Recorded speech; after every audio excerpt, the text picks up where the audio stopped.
उद्या अयोध्येत रामलल्लाच्या मूर्तीचा प्राणप्रतिष्ठापना सोहळा पार पडतो, त्यामुळे स्वाभाविक आहे संबंध भारतामध्ये आनंद आणि उत्साहाचं वातावरण आहे। मुंबईत देखील वातावरण जे आहे ते राममय आणि भक्तिमय झालेलं आपल्याला पाहायला मिळतंय। यावेळेस मी दादरमधील शिवाजी पार्क मैदानामध्ये आहे आणि आपण पाहू शकतात की आकर्षक विद्युत रोषणाईमध्ये राम मंदिराची जी आहे ती प्रतिकृती साकारण्यात आलेली आहे। राम हनुमान यांच्या प्रतिकृती या ठिकाणी आपल्याला पाहायला मिळतात आणि स्वाभाविक आहे हे सगळं डोळ्यात साठवण्यासाठी मोबाईलमध्ये टिपण्यासाठी मुंबईकरांनी एकच मोठी गर्दी केलेली आपल्याला पाहायला मिळते।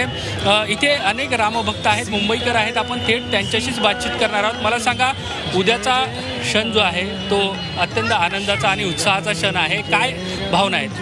की 500 वर्षाची आपल्यावर जी गुलामगिरी आपण जे होतो त्यातनं आपण मुक्त होतोय आणि आपण आपल्या धर्माचं आणि आपल्या प्रभू श्रीरामाचं उद्या जे मंदिर ओपन होतंय ते सगळ्यांसाठी खूप आनंदाची गोष्ट आहे, आपल्या भारतीयांसाठी आणि अभिमानाची गोष्ट आहे। ताई, तुम्ही काय सांगा?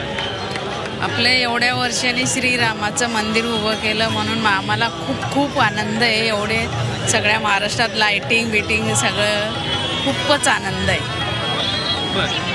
तुमची काय प्रतिक्रिया, काय भावना? खूप आनंद होतोय।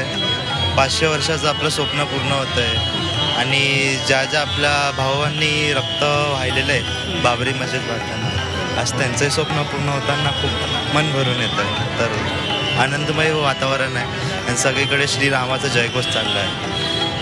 नक्कीच रामभक्ताच्या या सगळ्या प्रतिक्रिया आहेत। मुंबईमध्ये अनेक ठिकाणी आनंद आणि उत्साहाचं वातावरण आहे। दिवाळीप्रमाणे कंदील लावण्यात आलेले ध्वज पताका सगळीकडे पाहायला मिळतात आणि सगळीकडेच रामनामाचा जप आणि जयघोष आपल्याला पाहायला मिळतोय। व्हिडिओ जर्नलिस्ट आसिफ सिद्दीकीसह देवेंद्र कोलटकर, झी मीडिया, मुंबई।